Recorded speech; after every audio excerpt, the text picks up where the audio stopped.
He's an old sailor, retired sailor. You know, he's looking good. I mean, he's staying busy. That's why he's staying younger, if you will. But he's out there, and then after I've had access to Patrick here, who's here, and he's been very, very much not necessarily involved, but he's been a good source of sitting down with me and kind of giving me some sense of direction. And that's good stuff. I mean, 'cause it's the old idea of the confidence and credibility among one another. Not we can agree to disagree or whatever, but we've been having discussions. So welcome aboard, Patrick. And then I've got Brady here. You've seen Brady before, and you know the mask thing was a major thing here within the concerns of the citizenry out there. And I think we've gotten down to the point that they understand it. But I've heard some folks say they still didn't understand it. So we may spend a little time on that piece aspect of it. And the word fascism was always coming out, and then the concerns was that do they understand the difference of fascism? Folks who were familiar with it years back had that concept and said, well, gee whiz, is that what we're doing here now? So that particular public was very concerned about futures and the impact it may have on our lives here locally, and that's rightfully so. So those are the kinds of things we're trying to get to the point where we can say, okay, fine, no, it isn't, or if it is, we should be prepared for it, or what should we do to whatever. We've got to educate one another. And we do know that a lot of these discussions don't happen in our educational system. It doesn't. And we need to do that. And that's a problem. And so that did come out loud and clear with some of the things that I've gotten out of, thanks to you guys, out of what was being said. I mean, I don't see any fascists here, trust me. I mean, but the fact of the matter is, the word is out there. It makes people nervous. That kind of routine, and then now all of a sudden the way they're reacting are things like, well, we got to come up with some policy at City Hall or the county or wherever in the state about masses, about the mask. We're gonna take them off. Well, okay, now you start doing the forcing thing, and then you're gonna have a counter from the person on the other side, because guess what? They weren't given the opportunity again to identify why that is the case. So how do we deal with it? Everybody might want to wear masks, but the fact of the matter is, it's an issue, and we want to deal with it. So that's good. So I've laid out my piece, and if anybody want to add something to that, because what I want to do next now is just to say, okay, fine. What we're going to be doing today for you within this hour, we're going to probably take a short break, but we'll come back. We're just going to have a discussion. I'm going to have a discussion with these gentlemen, and we're just going to go back and forth routine, and hopefully be able to close this part of the deal. We got some other things that I'd like to throw on the table. In fact, just recently today, I guess there was some activities around the Antifa place today, and somebody was supposedly was run over by an Antifa person. Yeah, there's we're not talking about that one. You're not talking about that one? Okay. That's but I'm just saying right now. Yeah, okay, good, no problem. But the fact of the matter is, it appeared in the media, and folks would like to get some feedback in terms of what's that about. And boy, I tell you, if we could nip that in the butt, that would be great if we can. But like you said, that's not something we talk about right now. I don't want to talk about the victim or make speculation on what happened. Mm-hmm.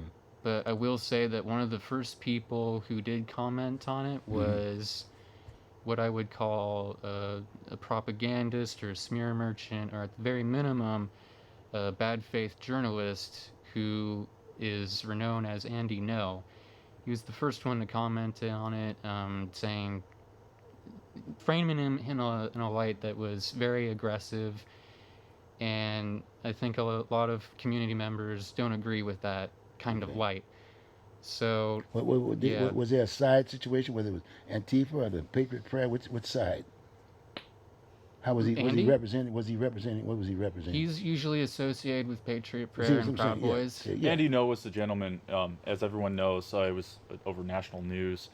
Gay conservative journalist who was assaulted in downtown Portland recently, and that's when Richard Grinnell, shout out to the ambassador of Germany, jumped on Twitter and publicly condemned Mayor Wheeler for allowing a culture of lawlessness and a culture that allows people to get attacked.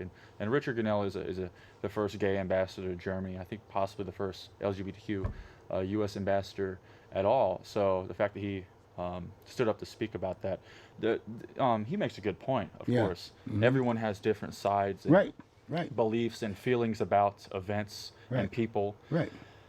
But really, what I look at about is like this. Edward Snowden just had a book that came out, and I want to thank Brady for bringing that, because libertarians respect Edward Snowden, and libertarians are on the right wing.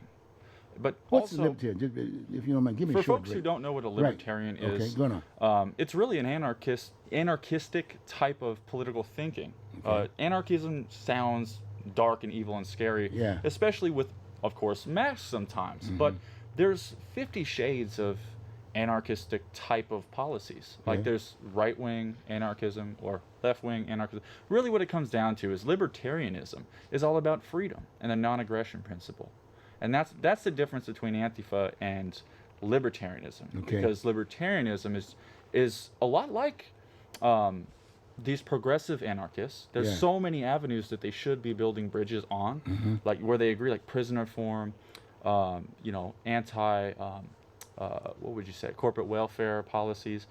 And, libertarians agree with the PDX anarchists who fill the potholes that the city with Ted Wheeler won't fill. And so there's a lot of avenues where they agree. Edward Snowden's one of those #1 avenues where they agree. But, mass culture right now is predominantly expressed in the media as evil Antifa type of stuff, when really mass culture has its roots in all different sides of political thinking. A lot of libertarians and Republicans, young people especially, were excited about Edward Snowden when he blew the whistle. We were excited like when Julian Assange started talking about the problems that were going on. People like Rand Paul have stood up for Edward Snowden. So really, there's this huge rift between conservatives and Democrats. Right. But there's also these huge parallels and these undertones and these currents of anti-establishment and truth-seeking. And that's what I've tried to do as founder of Millennials for Solidarity, is really find those key solidarity issues and try to forge unlikely alliances to get wins on the issues. But but that point that you made in regards to the additions, from a historical standpoint, the Republican Party and the Democratic Party were clearly, that was the case. You're either Democrat or you're Republican, and then there was the addition to that. When you start thinking about all the others, whether you're independent, there was a whole cadre of all kinds of groups, if you will, but they ran that way. They basically went and said, well, the criteria was you had to have so many people to be identified as a libertarian, so many people to be identified as a Green Party. And even when you look at the ballot now, not necessarily the ballot, but when you want to file to run for office, you have to be listed, if you will, and then you either pick one of those entities to be able to participate. You know what I mean? Now, that's clear. But then, like you said, now what about? Will there be an Antifa party? You see where I'm going with this? Should there be an Antifa party? Should there be a Patriot party? You know what I mean? And I'm saying that's the electoral process of how we live under. See, but for some strange reason, we are they being allowed? Are they not being allowed to come to the table? The answer is yes, Go on. because I've worked in politics. Right, I'm okay. actually a kind of an insider. A lot of people don't know. For those of you who don't know, I actually worked for the Democrats and some conservatives. I'm very independent, but I came up through a lot of progressive offices here in Portland. One thing that's in the news is the Kenny Geyer dumpster fire. Well, I'm the protege of Alyssa Kenny Geyer, and so I've worked with a lot of prominent Dems, and I can just say there's a lot of areas where we ought to come together, but we also ought to hold people accountable. Okay. And What do you mean by that? well, I think we all, can agree that the whole Jeffrey Epstein thing is scary. Jeffrey Epstein. What we A talking- billionaire pedophile, rapist who, I don't even like saying those words because it just disgusts me thinking Okay. about that.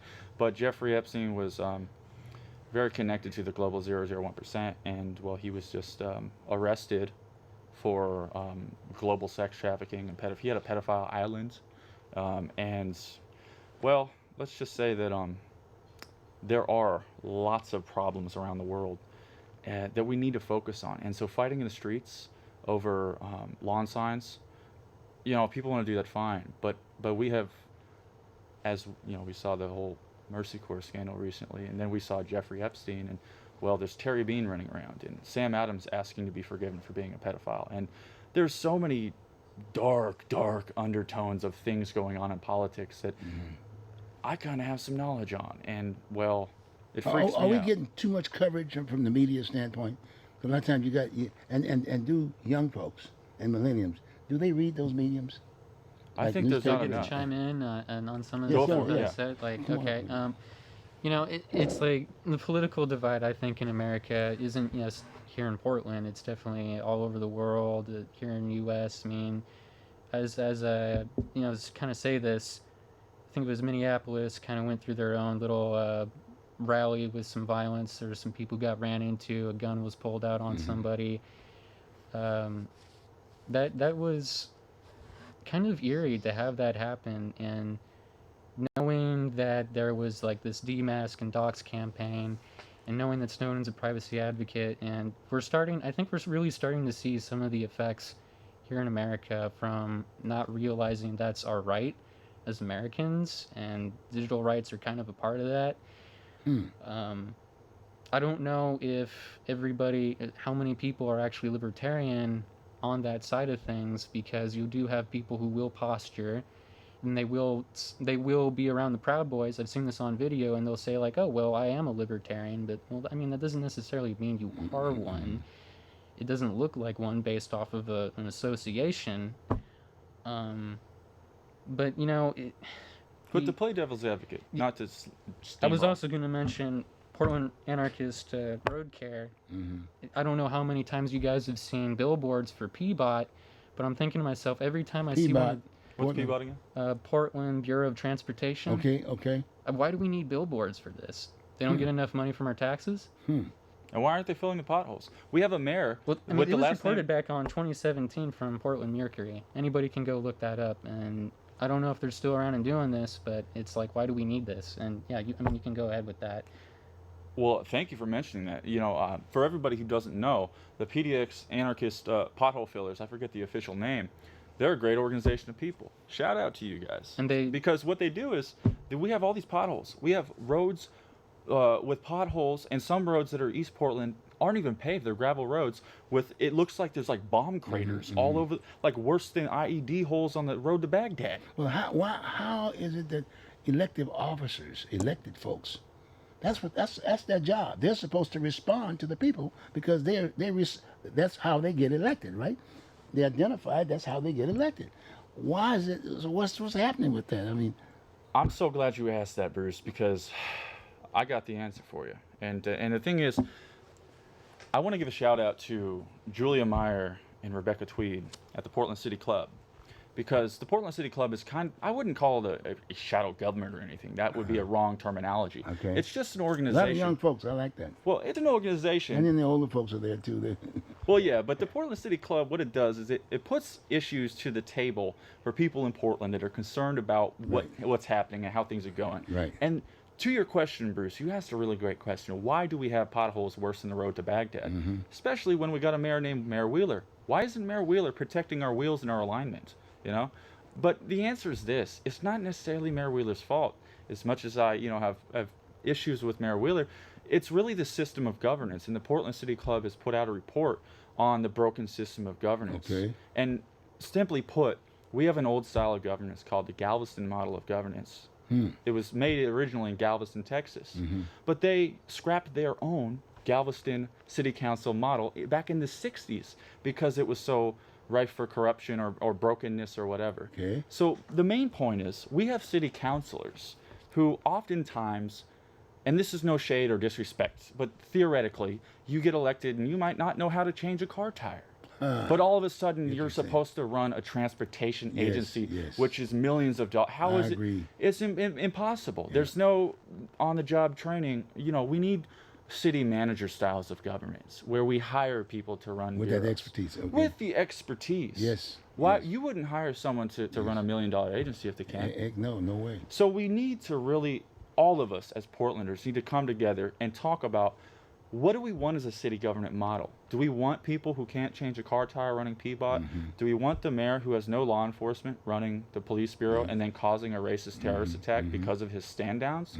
Do we want, yada, yada, yada? And the answer is no, we don't want any of this. And what we're really needing is a discussion, a broad discussion of how and when are we going to change this government model? Well, that's why we're doing this. Right now, yeah. I'll be right in front with you. And hopefully the viewing audience understand where we're coming from. We've got to do something. Yeah, and I want to put a Go on. final thought on Go on, Portland Dave. Anarchist Road Care, if that's Okay, all right. go on. You want me to talk about mass culture, and I think that's an important part of that, because they're doing it with masks on, and they know it's illegal to be filling the potholes in themselves. And if you're going to have like this edgy form of activism, why do they make it illegal for people to do that in the first place? You've even had people on Fox News go, well, maybe the reason people are smoking weed or doing dope is because it's illegal in the first place. That kind of makes it a little bit edgier, and they're challenging the system when they do that. They're showcasing what needs to be improved while avoiding law enforcement coming after them. To articulate that, to add on to that, you made a really good point. He makes a really good point here. To really hone in on what we're talking about is we have potholes worse than the road to Baghdad. Nobody seems how to fix it. We need law reform too. Absolutely. So there's a group of young people who go around looking at these potholes. Yeah. And some, because what happens is older folks who are homeowners or whatever it may be, they see these messed up roads and they get worried. So sometimes they pave them themselves. There are people who are licensed contractors who build the Street of Dreams, who can build the best driveways or the best concrete work in the world. Yes. But if they do it in front of their house because the city's refused, they get fined. It's insane. You could have a house where like people are tripping and like breaking legs because the sidewalk's so messed up, and the city will do nothing about it. And they could sue you for the sidewalk being messed up. But if you try to fix it, the city will come after you. So damned if you do, damned if you don't. Excuse my French. So these young people, these anarchistic, masked up pothole fillers, they literally took it upon themselves. And then they, like Brady was saying, they found out that they knew if they were going to do it without masks, they would be fined or the law would come after them. It's insane. They're just trying to do a good thing, fix the roads, and the city won't. So the mask culture really is a lot more complex than people really understand. There's a lot of bad apples in every group. I don't like Antifa. They've threatened me, even though I agree with, hello, this is my friend here. But there's a lot of Antifa members who don't like me because they don't understand the solidarity on the issues. They don't understand the radical unity. But back to your guys' points. Well, that's a good point, because I'm thinking, I've been in this processing for a number of years, running for office, thinking I'm doing the right thing. But at the same time, I looked at my resume to make sure that at least I qualified for the position I was running for. But in the application process, there's nothing that talks to that. You can just put your name and your phone number and your little ID, and there you are. And because your point is very, very clear from the standpoint of the pothole aspect of it. You got folks that are sitting there, in all due respect, they're sitting there. They have no idea of anything about background in construction or anything along that line, what it takes to fill a pothole. They have no idea of being able to audit it to make sure that it stays there. But there's a system there, but that system that's supposed to be set up over here, if you will, they have no way of communicating to them of what their concerns are. So we end up they're sitting up there just basically talking to the issue, and all they do is get a number. We need $100,000. Okay, so they deliver it on $100,000 and they pass it. It's over with. 2 months down the road, the thing is gone. Well, what happened to the road? People, as you say, folks are complaining about the pothole. Well, hey, what about this? Oh, wait a minute, this was contracted. I need another $30,000. So it's a back and forth type of a deal aspect of it, and I hope you hear where I'm coming from aspect of it, because when I was running for office, like I said, I was running, but there was no reach out, and again, it falls right back with the same old media piece. There's no reach out to a person who's running for office to qualify whether or not a person knows what they're running for. It's like the city of Portland. We should districtize the city. There's no way that those four commissioners can basically talk to all of the issues within the entire city and vote there. There's no way. When you say districtize the city Districtize- councils, well, tell the folks what that means. Well, basically, what do we have right now? It's like right now it's just a city. Everybody votes on the same deal. It's like saying we got 5 mayors up there, So- and they're talking about majority vote. So for the folks who don't know, the city council has five? Well, I say 5. You got Four you got city one, councilors and 1 mayor. And 1 mayor. 4 city council, 1 mayor. Normally, how it should work, like we would assume, we have districts. Right. I get someone from my neighborhood That's elected right. to represent That- my that- interests. That's right. That's right. how it should That's be. exactly what. That's exactly. The county's that way. But sadly, the city, for folks who don't know, it's absolutely not that way. And when people hear that on the street, when I talk to them, they're like, "What?" They're freaked out. Yeah. They don't understand usually Yeah. because people don't have time to look into all that stuff. I Yeah, get that's it, right, yeah. and nobody does. Yeah. But when you look at the fact that we only have 4 city councilors and our city's growing, we need about 9 city councilors, and we need districts. Right now, the way it works is if you want to run for office in the city of Portland, you could run from like 4 different people from the West Hills, from the same neighborhood, That's and right. they could all run the be city. elected. And they can all be elected. You That's could right. have a mayor and 4 city councilors from the same block in the West Hills. Yeah. Is that representative of East Portland, North Portland, Southeast Portland, Felony Flats, Vanport? What? No. And so a lot of people don't understand that we have an elite core of 1% corporate style. And I'm not throwing shade at any people. Oh, no. It's the system. No, it's a system, and the definition of system is it is a government of the people, by the people, and for the people. That's the other thing. It's such an easy out just to say, well, it's a system. A lot of folks say, well, okay, fine. Well, I'll form my own party. I'll form my own upset. We whatever. tell ourselves it's a system for Yes. the people, but there's so much money in it too. Oh yeah, and well, that's a it's So a that's why we're headache. going to change it Yeah, with that's- the Portland City Club. And Yeah. again, shout out to Portland City Club. If we all come together, all different sides, and just look into that City Club report, whether you're Democrat, Republican, Libertarian, whatever, even if you don't even like politics, if you're tuning in today, check out the Portland City Club. What do you think about that, Brady? I don't know much about it. Well, see, again, the city club is there, but they got to reach out. In fact, as far And as we're I'm here concerned- doing that. Yeah, see, we're doing it for it. They need to go in these other areas. We do have neighborhood associations. They need to go into these various areas and say, okay, fine, we're going to have a city club today because they're having a problem right now with neighborhood associations. Some of them trying to get rid of them, if you will. You got me? They're trying to what? Oh yeah. Wait, did you say they're trying to get rid of who? There's another issue. Again, Oh. from the standpoint that you got media defining what it is and what the problem is. I don't like that. But in most cases, the people who are on the other end to read this stuff say, gee, you got to be kidding me. In fact, they don't even pick it up. Did you hear? Did Antifa hear about that? The neighborhood associations are getting attacked. Well, Udaly is right in the middle of that piece, big time. Oh. Oh yes, Udaly is Commissioner Udaly is right in the middle of that stuff, and What's you know, going on with that? well, in all due respect, I've invited her and I've invited the other folks to talk about this issue. That's another thing, because that's the other thing I try not to do. I try to invite folks who are actually involved in the issues, as opposed to trying to interpret it for them. Mm-hmm. That's a very important piece. You got to let people communicate. That's why I'm saying. That's why I made up my point that if young people are here, you guys are futures. You are our futures. And those who are seniors and whatever, we've carried it up to this particular point. We got to train you. We got to educate you. We got to give you, and you got to let you talk. What's the concern and respond? How do we communicate to these millennium, these folks here? Yeah. To you guys. Yeah, and I haven't heard of that. I've been focused on political tensions and getting this forward as smoothly as possible, but you're talking to millennials, and we're supposed to be more or less the generation of the internet, and I kind of feel like we're losing our digital rights too. It's important because we're becoming so entwined with technology, we're so reliant on it.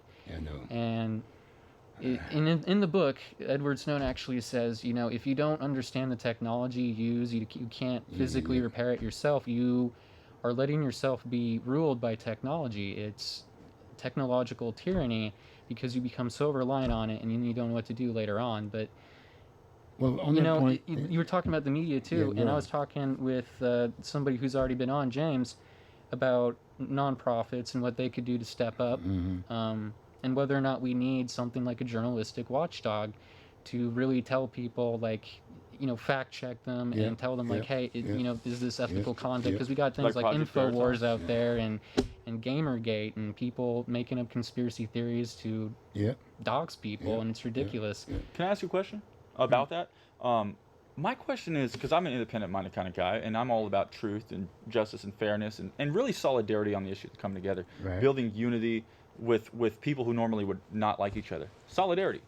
So my question is, what does the Antifa groups think about, like, okay, yeah, they may be like a little bit right-leaning kind of folks, Project Veritas, but what does Antifa think as an anarchist group about going into these mega corporations who rule the media and rule our tech and filming them and all that? Because Project Veritas just came out with apparently hundreds of hours of CNN they're going to be releasing from inside CNN. I don't know where Antifa thinks about all those intricacies.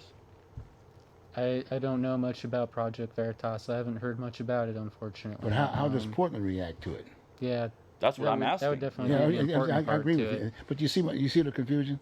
And see, in all due respect, when I think about when the whole issue of tech came to the table, you know, that was Gore. Remember Gore and Clinton, informational highway. But nobody really gave it some heavy thought in terms of, is this the medium that we need to do? Information highway. And if you don't have gasoline in your car, you can't travel the highway. I hate to put it so, you know what I'm saying? And a lot of folks can't afford the gasoline or the car. And especially the So- young ones are saying, what's going on here? So I think a group of us, I can comment on this, you know, a group of us sort of reached out to a nonprofit here locally. I think they're called Municipal PDX, and they wanted Municipal to change. PDX. Yes, and they want to essentially update our infrastructure here in Portland and treat it as a utility. Now, this would actually be a very expensive thing for us to do, and it might take a couple years or more just to complete a project like that. But one of the stopgap solutions that they have with the Wi-Fi is that if you set up a node yourself on your internet, when you're not using it, but it's still going, and your neighbors don't have internet, they can use it. They can use your internet. So you're sharing your internet with your neighbors, and you're creating your own Wi-Fi hotspot for your neighbors, and that could really help people if we're talking about a digital but divide. in all due respect, the old man here trying to figure, I couldn't even sit in on the conversation. I mean, you guys can do this stuff overnight. I've got grandkids that can get on that computer and do all kinds of things, Yeah. and I can't even get by it, let alone by the time I buy it. I'm just saying, but a lot of folks are that way. Hey, you know what though? That's okay though, because I'll tell you a little secret. I'm kind of computer illiterate too to some Yeah, degree. yeah. I know enough, You and sure quite a is. bit. But there's other people who are wizards with technology. I know that. And I'm sitting back sometimes where I'm like, whoa, I don't understand what that means or how to See? do that or what that. And that's what circles back to Snowden here. Yeah. If you don't understand the technology, it will rule us. And that's a conversation we all have to have at I this know. table. You know, the point, and you make a good point. 'Cause we're talking about the same deal. The fact of the matter is, there's some things you may say need to stay on the shelf and really think about it before you put it out there for use. And we used to have a thing called a system. So when things were presented, it was basically looking at the betterment of our way of life. Just basic stuff first, making sure that was taken care of. We don't have that anymore today. So that's why you get to the point of the lack of sensitivity for seniors. We got different categories. What's a child? You know, the drugs and this, that, and the other. And it's just a monetary type of a deal. There's no checks and balances. You have to have it, because the more sophisticated we become, the more minds are going to go. Like you said, you may just take 2 or 3 people just sitting around the table. Hey, I got an answer to this problem with the potholes. Might be a heck of a deal.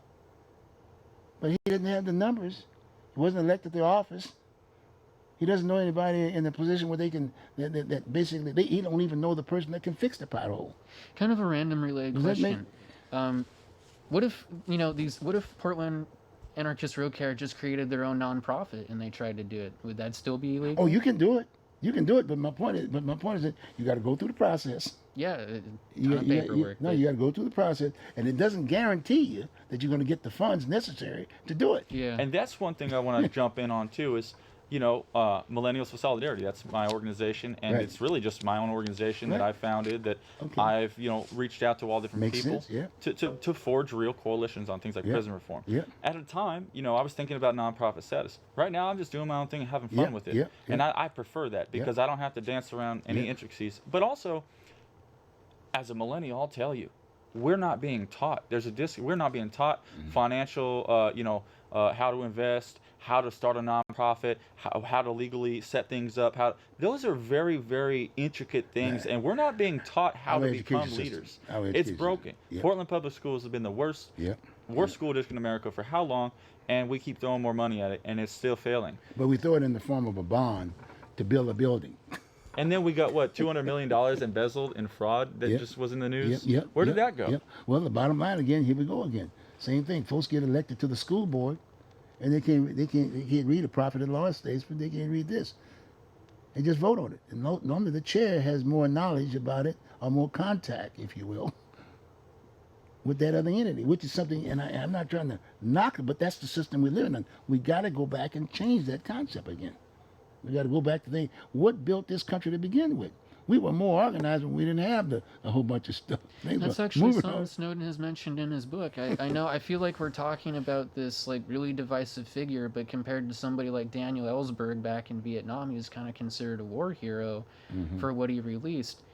And, you know, it's frustrating.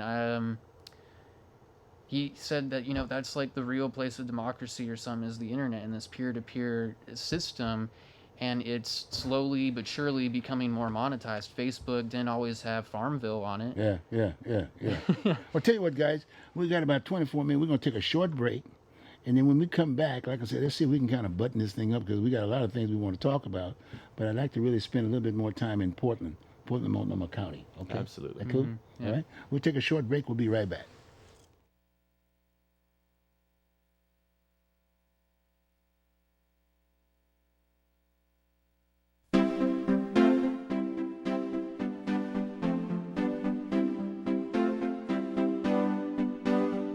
You are watching Oregon Voters Digest.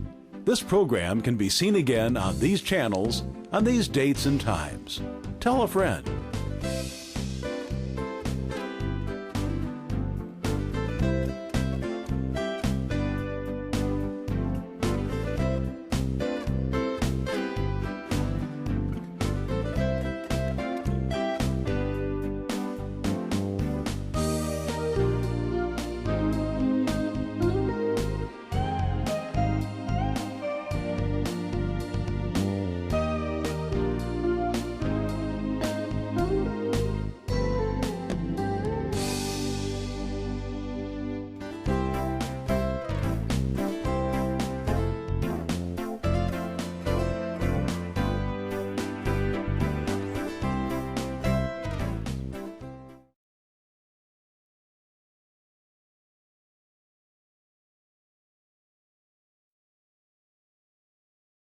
Time. Are we there now? Okay, good. You tell me that's on. What's up? Okay. All right. So are we on? We are on. Okay, good. We're talking. Okay, good. Well, as I said before, is that if we need more time, we will be doing this, even at a later date or whatever. Well, we'd like to invite you guys over. The bottom line is that we got to start talking about a solution here within our own environment.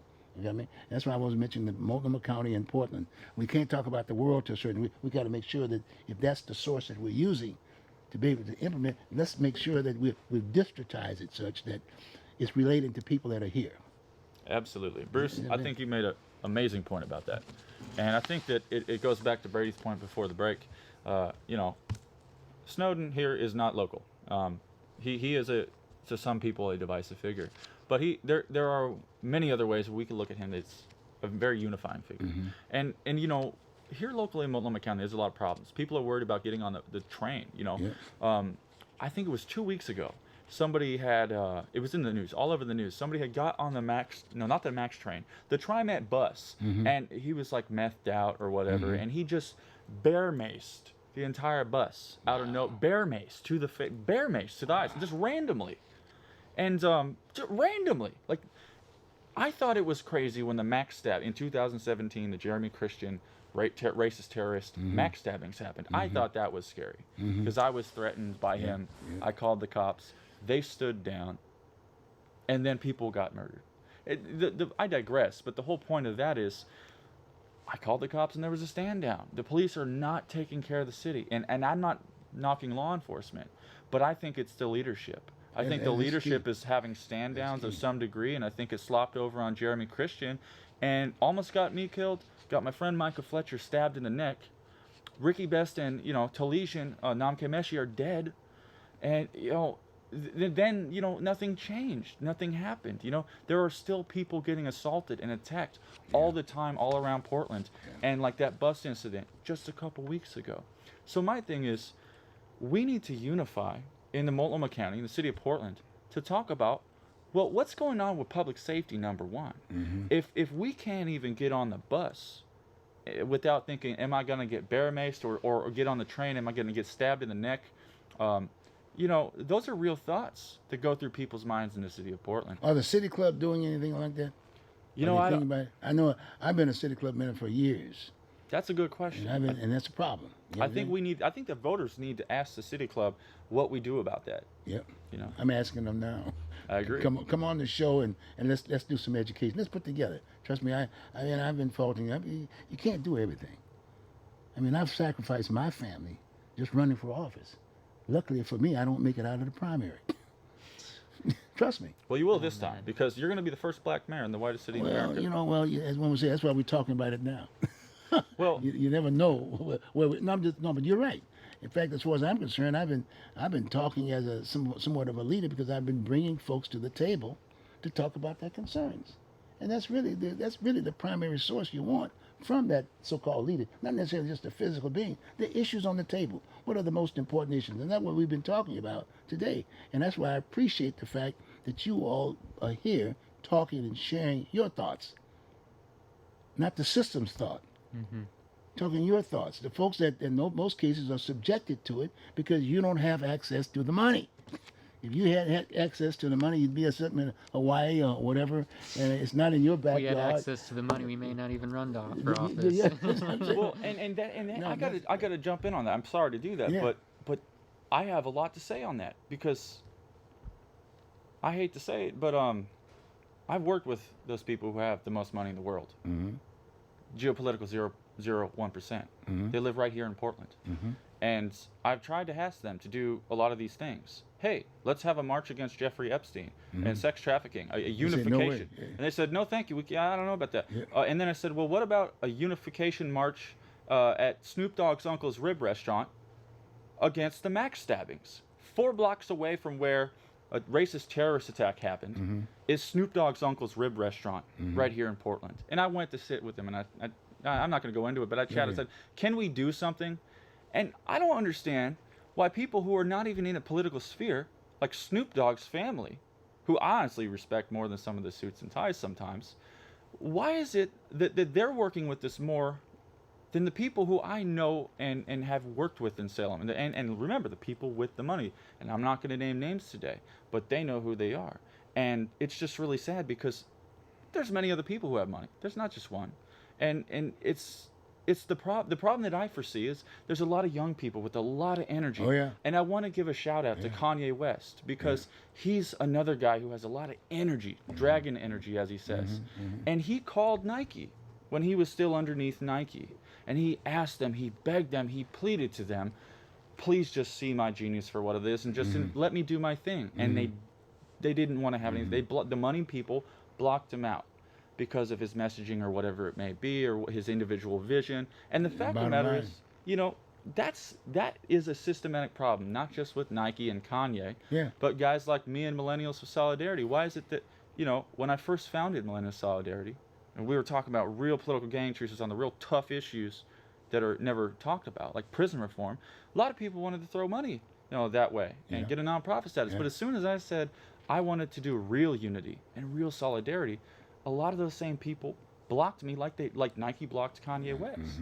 So my whole thing is, I appreciate you, Bruce, more than a lot of people, because you're here, you're at the table, you're empowering us young people with the knowledge and the know-how to get to that next step and that next level to fix the problems that we all see. Does that make any sense? Well, it makes a lot of sense to me, because I've been doing it for so long, and I'm saying what has happened, and I'm still here. I'm still here, and the way they are trying, in many ways, trying to sort of cut me off are things like, you know, if I run for office this time around, well, he's just a perennial candidate. You know, he's just nothing. He doesn't. But now I understand the system, meaning that the people who are making those statements they don't even have a resume.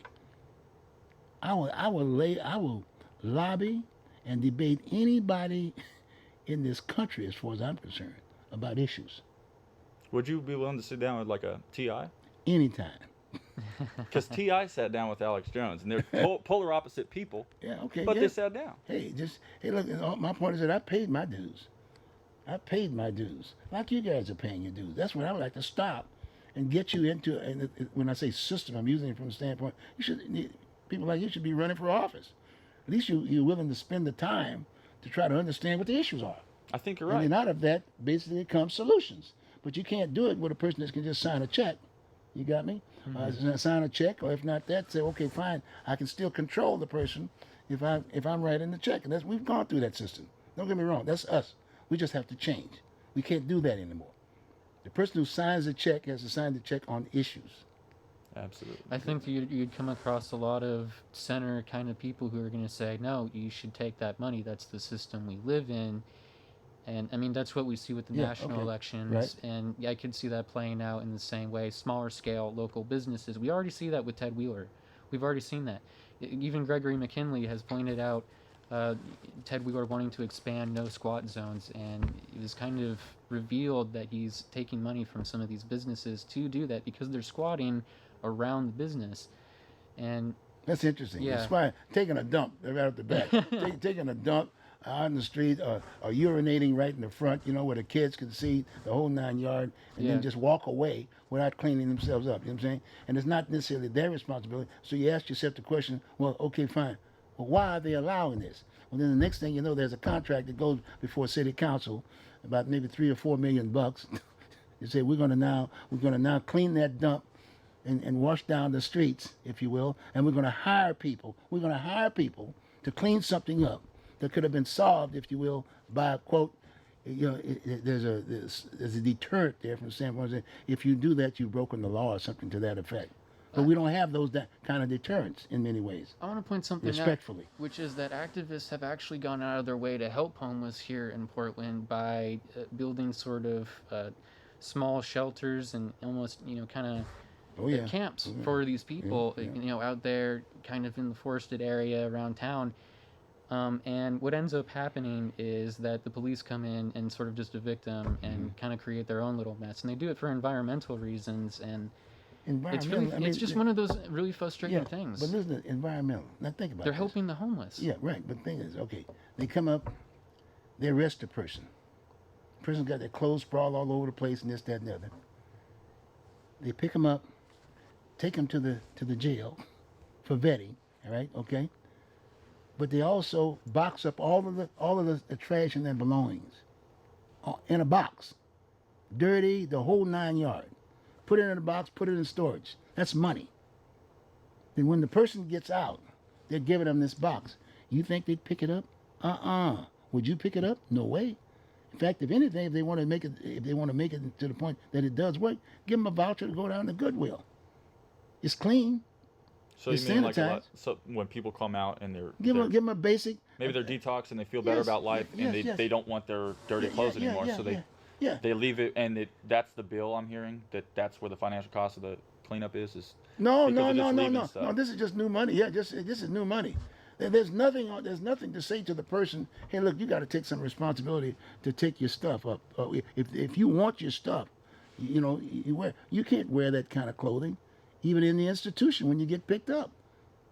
I mean, they've got all kinds of whatever. They need a good bath.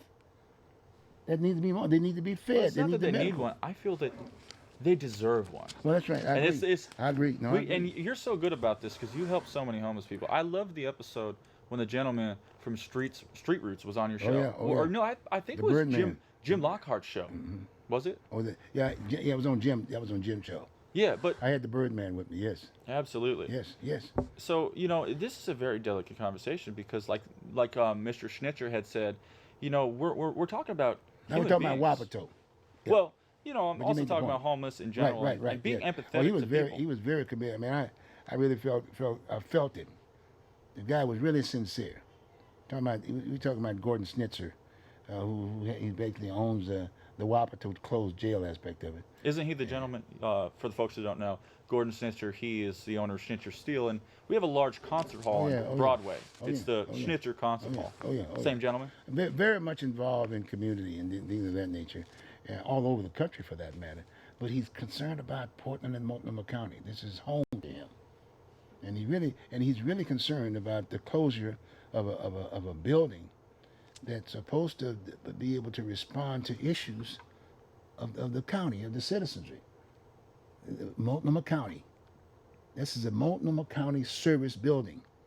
They closed it down at the tune of it was worth about $100 million after it was appraised. It cost about 50 something to build way back when, but they had to pay money every year to maintain it. They've maintained that building, $100 million, and was sold for $5 million, $95 million of taxpayers' money. And the only problem that we're having with reference to the responsible party, which is the county, which is government money, people's money, taxpayers' money, that prevents them from actually operating that business is politics. Politics. The people that are sitting down there as commission can't even spell Multnomah County, as far as I'm concerned. I wonder if it's just because they have too much of a workload. You said No, it yourself. they have districts that they can't it's help politics. with everybody. It's politics. I mean, the bottom line, a service is a service. You got mental illness, you deal with it. Mm-hmm. They've got personnel for days, but the leadership, same deal. Check it out. Every week, they have a meeting that supposedly talks to the public, gives you 3 minutes to say what's on your mind. Can you do that in 3 minutes and come up with a solution? Ain't no way. No, it's a joke. That's a token piece. And what's so interesting about it, they've got 4 other commissioners, they got 1 chair, and the other 4 don't say a word. Well, Bruce, I love that you just brought that up, because this is the new way of politics. Right here, folks, transparent, coming to the table, talking to our neighbors about the things that really are affecting us locally.